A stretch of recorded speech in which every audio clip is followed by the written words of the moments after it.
Morning students, आज हम पढ़ने वाले हैं जैसे कि अपन ने लास्ट क्लास में देखा था कि वहाँ पे अपन ने बात की थी एक्सेलरेशन के बारे में। उससे पहले अपन ने पढ़ा था वहाँ पे वेलोसिटी के बारे में।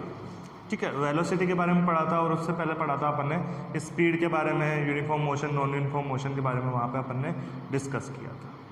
आज हम पढ़ने वाले हैं ग्राफिकल रिप्रेजेंटेशन के बारे में कि ग्राफिकल रिप्रेजेंटेशन होता क्या है और आपकी मेनली जो पार्ट होता है कि जैसे अपन बात करना चाहें कि मोशन के बारे में, या अपन बात करें कि क्लासिकल मैकेनिक्स के बारे में यदि अपन बात करना चाहें तो वहाँ पे एक जो मेन रोल जो होता है वो किसका होता है? आपके ग्राफ का ही होता है। मेन रोल आपके ग्राफ का होता है, तो वहाँ पे अपने ज़्यादा इम्पोर्टेंस हो जाती है ग्राफिकल रिप्रेजेंटेशन की।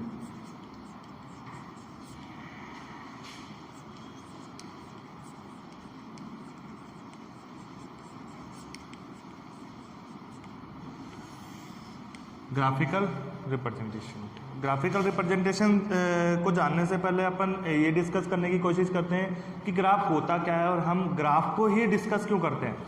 इसके अंदर अपन जानने की तो कोशिश करें कि ग्राफ को ही हम डिस्कस क्यों कर रहे हैं। ठीक है, तो ग्राफ ऐसा क्या हमें ऐसी कौन सी कैलकुलेशन में ईजीनेस हमें दिखाता है कि हमें ग्राफ की ज़रूरत पड़ती है और हम ग्राफ को ही प्रेफरेंस देते हैं।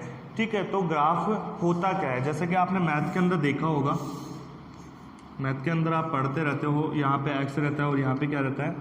वाई रहता है, जैसे आपने लास्ट क्लास में पढ़ा था और उससे लास्ट क्लास में पढ़ा होगा मैथ के अंदर, तो ग्राफ चलता ही रहता है। ठीक है, तो यहाँ पे हो क्या रहा है और ये आपका क्या होता है? ओरिजिन पॉइंट होता है या मिड पॉइंट, जो भी आप मानना चाहते हो। ठीक है, तो यहाँ होता क्या है कि एक जो ग्राफ आता है आपके यहाँ पे एक कर्व टाइप का या स्ट्रेट लाइन, जो भी आप कहना चाहते हो, वैसा आपको ग्राफ देखने को यहाँ पे मिलता है। ठीक है, तो ऐसा हुआ क्या कि हमें ग्राफ की ज़रूरत पड़ी? तो इससे पहले अपन देखने की कोशिश करते हैं कि आपने देखा होगा इक्वेशंस। मैथ में आपने देखी होगी इक्वेशन, जैसे आपने देखा होगा y is equal to X, Y is equal to X square. ठीक है, या अपन ने देखा होगी क्वाड्रेटिक इक्वेशन देखी होगी आपने, जिसका क्या फॉर्मूला होता है? ax square plus bx plus c is equal to 0। ऐसा कुछ आपने देखा है।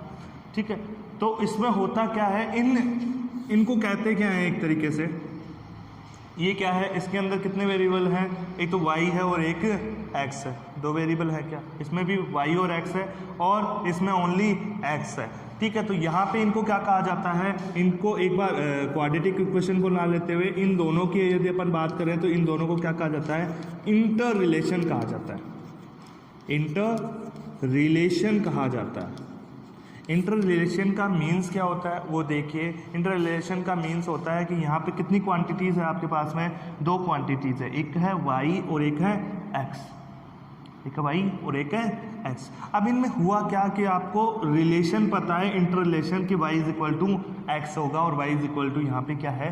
एक्स स्क्वायर है। इस इंटर रिलेशन का मोटिव क्या होता है देने का कि यदि आपको कोई एक क्वांटिटी पता है, मान लिया कि x की क्वांटिटी की वैल्यू हमें पता है, x इज इक्वल टू क्या है? 1 है, और आपको क्या पता है? इसके साथ साथ में इंटर रिलेशन भी पता है। आपको दो चीज़ नॉन में है कि एक तो इंटर रिलेशन पता है इनके बीच में, और एक आपको क्या पता है? x की या y की किसी भी एक क्वांटिटी की आपको वैल्यू पता है। इस एक क्वांटिटी की वैल्यू और इनके बीच में जो इंटर रिलेशन है, उन दोनों की हेल्प से हम क्या कैलकुलेट कर सकते हैं? y की वैल्यू कैलकुलेट कर सकते हैं क्या? कैसे करेंगे? x इज इक्वल टू 1 है, 1 यहाँ रखेंगे तो y इज इक्वल टू क्या आ जाएगा? 1 आ जाएगा। ये किसकी हेल्प से हुआ? इंटर रिलेशन की हेल्प से हुआ। ठीक है, यहाँ पे यदि अपन x इज इक्वल टू 1 रखें तो यहाँ पे क्या हो जाएगा? 1 का square. y is equal to क्या हो जाएगा? 1 का square means y is equal to 1। एक तरीके से ये हुआ। ये क्यों कैसे आ गया? y की वैल्यू निकालने के लिए हमें किसकी जरूरत पड़ी? हमें तो एक तो x की वैल्यू की, जो एक क्वांटिटी हमारे पास में है उसकी वैल्यू की जरूरत पड़ी, और उसके साथ साथ में क्या जरूरत पड़ी हमें? इंटर रिलेशन की। इस इंटर रिलेशन के विदाउट हम इसको कैलकुलेट कर सकते हैं क्या? नहीं कर सकते, इसको कैलकुलेट हम नहीं कर सकते। ठीक है, तो आपका जो ग्राफिकल जो रिप्रेजेंटेशन होता है या ग्राफ की जो अपन बात करें, ये ग्राफ जो होता है वो किसके लिए होता है? इस इक्वेशन का ही एक ग्राफ होता है। मतलब आपके पास में कोई भी इंटर रिलेशन है, किसी भी दो क्वांटिटीज़ के बीच में या तीन क्वांटिटीज़ के बीच में या चार क्वांटिटीज़ के बीच में अपन मान ले कि चार क्वांटिटीज़ के बीच में आपको क्या दे रखा है, इंटर रिलेशन दे रखा है आपको।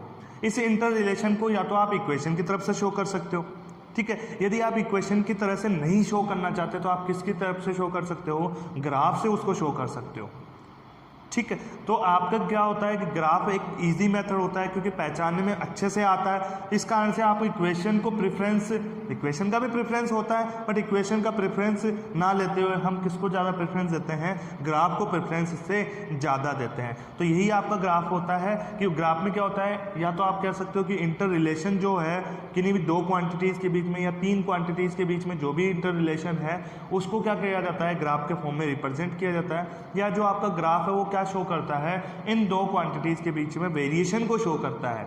मतलब x में कितना वेरिएशन यदि अपन लाएं तो उसके रिलेटेड में y में कितना वेरिएशन हो रहा है उसको अपन देखने की कोशिश यहाँ पे करते हैं।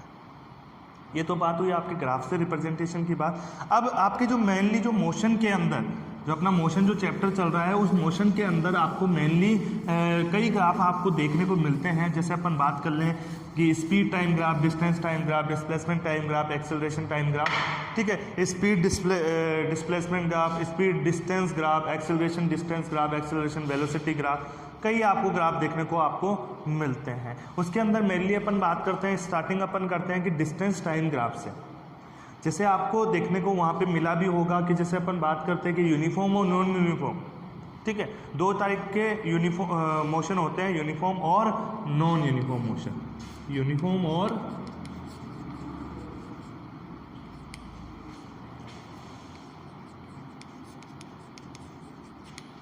सेकंड होता है आपके नॉन यूनिफॉर्म।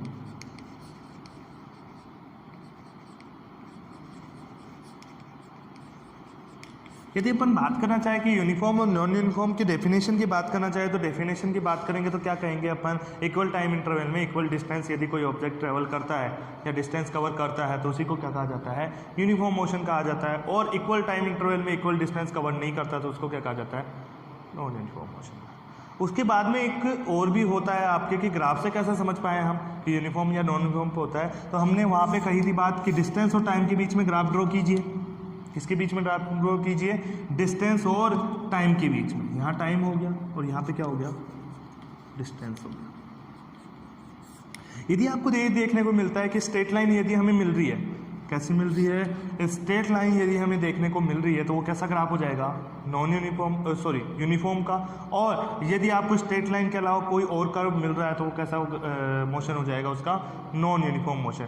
ये हमने कैसे देख के पहचाना, ये हमने ग्राफ को देख के पहचान लिया कि सर यदि स्ट्रेट लाइन यदि हमें मिल रही है तो वो कैसा मोशन होगा, यूनिफॉर्म मोशन होगा। यदि स्ट्रेट लाइन हमें नहीं मिल रही है तो वो कैसा मोशन होगा, नॉन यूनिफॉर्म मोशन होगा। तो किससे देख के पहचाना, ग्राफ को देख के। किसके बीच में, डिस्टेंस और टाइम के ग्राफ को देख के। तो डिस्टेंस और टाइम का ग्राफ ले लें या डिस्प्लेसमेंट और टाइम का ग्राफ देख लें तो उससे हम क्या कंसीडर करने की कोशिश करते हैं, एक तो हमारे पास में क्या होती है, डेफिनेशन होती है, एक उसके साथ साथ में यदि हमें ग्राफ दिया हुआ हो तो ग्राफ के फॉर्म में हम कैसे पहचान पाए कि कैसा मोशन हो रहा है। तो किसकी हेल्प से हम पहचान पा सकते हैं, डिस्टेंस और टाइम के बीच में यदि आपको ग्राफ दे रखा है, या अपन बात कर लें यहाँ पे डिस्टेंस की जगह ना लेके डिस्प्लेसमेंट यदि लें तो उसके बीच में और टाइम के बीच में यदि हमें ग्राफ दे रखा है तो हम इसको ईजिली रिकॉग्नाइज कर पाते हैं कि कैसा मोशन वो कर पा रहा है। ठीक है, ये तो बात हुई आपके डिस्टेंस और टाइम के लिए कि डिस्टेंस और टाइम के बीच में यदि ग्राफ होगा तो वो कैसा मोशन को कंसिडर या मोशन को रिकॉग्नाइज करने में हमारी हेल्प करेगा। अब अपन नेक्स्ट में चलते हैं, स्पीड और टाइम के बीच में ग्राफ में। नेक्स्ट आपका ग्राफ आता है स्पीड और टाइम के बीच में ग्राफ।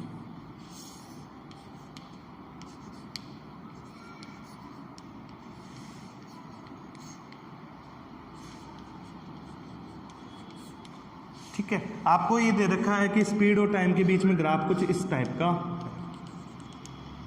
ये आपका 5 सेकेंड है, ये आपका 10 सेकेंड, तो यहाँ पे आपका शो कर रखा है 20 मीटर पर सेकेंड।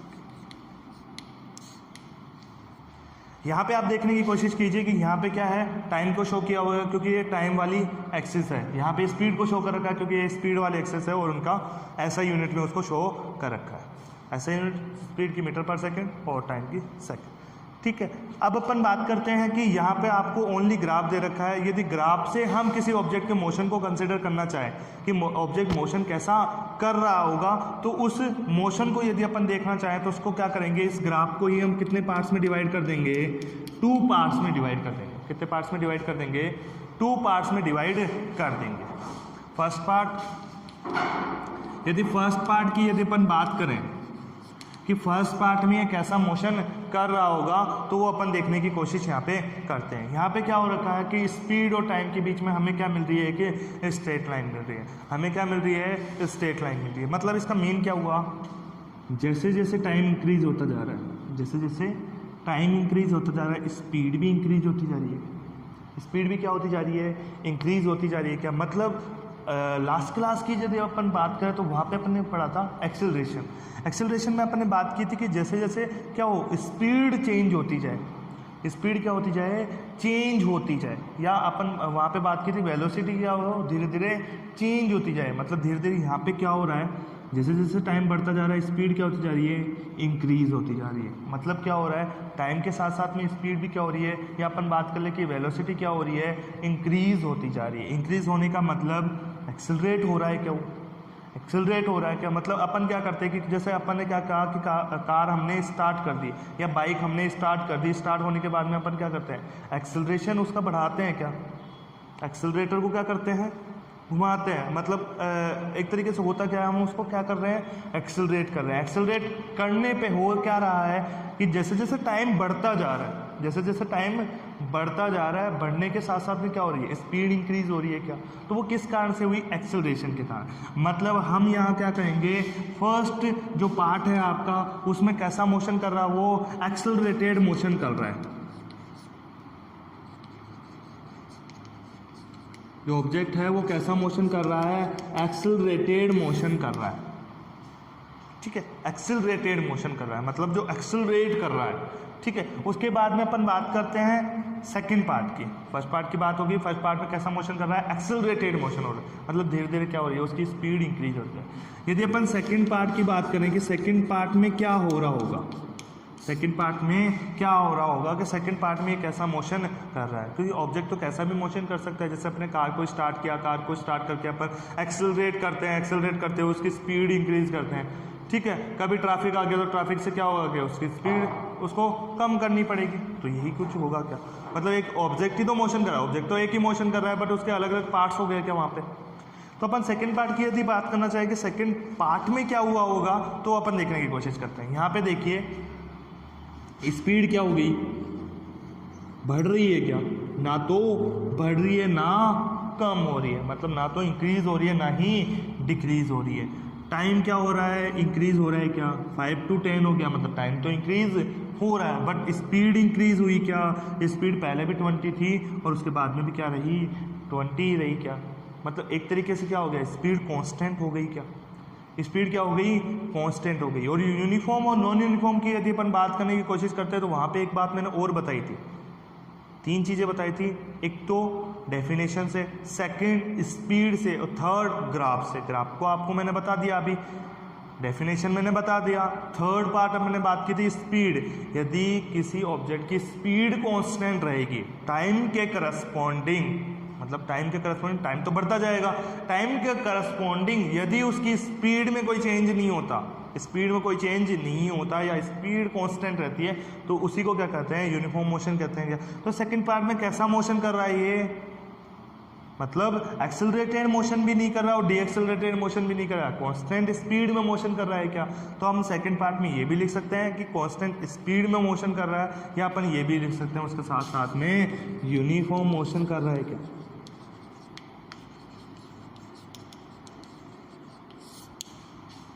ठीक है, तो अपन ने पार्ट्स में डिवाइड करके इसको पता लगा लिया कि पहले तो क्या हुआ होगा, एक तरीके से इसकी अपन ग्राफ को ऑब्जर्व करते हुए किसी ऑब्जेक्ट का देखना चाहे तो ऑब्जेक्ट ने क्या किया होगा, पहले तो उसकी स्पीड बढ़ी होगी, बढ़ने के बाद में क्या होगी, एक तरीके से कांस्टेंट कर दिया। क्या मतलब, उसी स्पीड के ऊपर चल रहा है। क्या, ठीक है, तो वो इसका पूरा मोशन हो जाएगा। अब अपन बात करते हैं, ये तो अपन ने पार्ट्स के हिसाब से उसको मोशन को डिवाइड कर दिया। मोशन को डिवाइड करने के बाद में हम ये भी तो जाने कि सर स्पीड टाइम ग्राफ को बनाया क्यों आपने, बनाया कि उसका क्या रीज़न था कि हमने स्पीड और टाइम का ग्राफ लिया।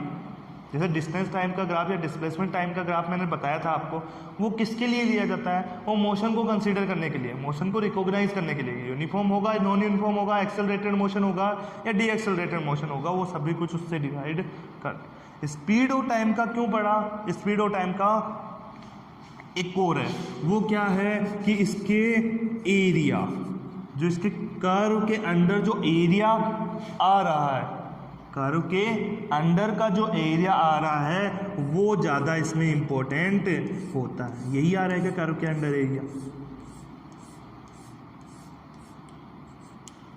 कर्व के अंदर का एरिया। इस कर्व के अंदर के एरिया को यदि अपन कैलकुलेट करने की कोशिश करें तो ये किसको शो करता है? आपके डिस्टेंस को शो करता है। किसको शो करता है? डिस्टेंस को शो करता है। मतलब स्पीड और टाइम के बीच में यदि किसी ऑब्जेक्ट के मोशन का ग्राफ होगा तो उसका जो एरिया होगा, area under the curve, area under the curve, ठीक है, अंडर द कर्व मतलब कर्व के अंदर वाला, मतलब नीचे वाला जो कर्व ने उसको किया है कर्व, ठीक है, तो उसका अंडर वाला जो एरिया है वो किसको रिप्रेजेंट करेगा? यहाँ पे डिस्टेंस को रिप्रेजेंट करेगा, ठीक है। तो और ये तो आपकी बात होगी स्पीड और टाइम के ग्राफ की। तो यदि अपन इसकी डिस्टेंस को निकालना चाहें, यदि अपन सिंपली बात कर लें कि ऑब्जेक्ट ने अपना मोशन स्टार्ट किया, फर्स्ट पार्ट में क्या किया? एक्सेलरेट किया उसने मोशन में, कुछ ना कुछ डिस्टेंस कवर की। फिर सेकंड पार्ट में क्या किया? यूनिफॉर्म मोशन किया। यूनिफॉर्म मोशन मतलब कांस्टेंट स्पीड से चलता रहा, कुछ ना कुछ तो डिस्टेंस कवर की होगी उसने। वो डिस्टेंस कितनी कवर की होगी वो कैसे निकाल सकते हैं? जो इसका एरिया अंडर द कर्व होगा उससे हम कैलकुलेट करके निकाल सकते हैं। तो डिस्टेंस इज इक्वल टू क्या हो जाएगा? वैसे वापस से कितने पार्ट्स में डिवाइड कर दें इसको? 2 पार्ट में डिवाइड कर दें क्या? फर्स्ट तो ट्राइंगल और सेकंड वन आपका रेक्टेंगुलर। तो क्या होगा? फर्स्ट इस ट्राइंगल का एरिया कितना होगा? Half multiply by base. Base कितना? ये वाला रहा 0 to 5। 0 to 5 का मतलब क्या होगा? 5 मल्टीप्लाई बाई हाइट। हाइट कितनी? ये वाली। ये कितनी है? 0 to 20। 0 तो कितनी है? 20 है, तो यहाँ पे कितना आ जाएगा? 20। ये तो किसकी बात हो गई? आपके ट्राइंगल की। प्लस अभी ख़त्म नहीं हुआ है ये अभी कंप्लीट नहीं हुआ है। अभी किसका और ऐड करना है? रेक्टेंगुलर का ऐड और करना है। तो प्लस रेक्टेंगुलर का area length multiply by width. तो लेंथ कितनी सर? लेंथ या तो ये मान लो या ये मान लो, जो भी आप मानना चाहो। तो लेंथ कितनी हो गई? 5 से लेके 10, 5 to 10। तो कितना हो जाएगा? 10 - 5 कितना हो जाएगा? 5 मल्टीप्लाई बाई उसकी विड्थ। विड्थ कितनी हो जाएगी? 0 से, ये कौन सा वाला पार्ट है? 0 से लेके 20 तक, यही है क्या? 0 से 20, तो कितना हो जाएगा? 20। कैलकुलेट करो। 10 जा 20, 50 प्लस 5 2 जा 10, 100, 150। डिस्टेंस किस में आएगी? मीटर में। तो स्पीड और टाइम के ग्राफ से हमें ये पता चल पाया कि जब हम इसके ग्राफ को कंसिडर करते हैं और इसके एरिया अंडर द कर्व को कंसिडर करते हैं, इसके एरिया को कैलकुलेट करते हैं, तो हमें क्या देता है? डिस्टेंस देता है। डिस्टेंस कैसे कर्व करेंगे अपन? एरिया जो उसने कर्व किया है उसके अंडर वाला जो एरिया है उसको कैलकुलेट करेंगे तो वो क्या शो करेगा? हमें डिस्टेंस को शो करेगा। और डिस्टेंस कितना आ रहा है? 150 मीटर। मतलब कि जब ऑब्जेक्ट ने स्टार्ट किया, अपना पूरा कंप्लीट मोशन कर लिया, तो उसने कहाँ तक? 10 सेकेंड तक कितना डिस्टेंस कवर कर लिया? 150 मीटर उसने डिस्टेंस कवर कर लिया है। आज के लिए इतना ही। Thank you.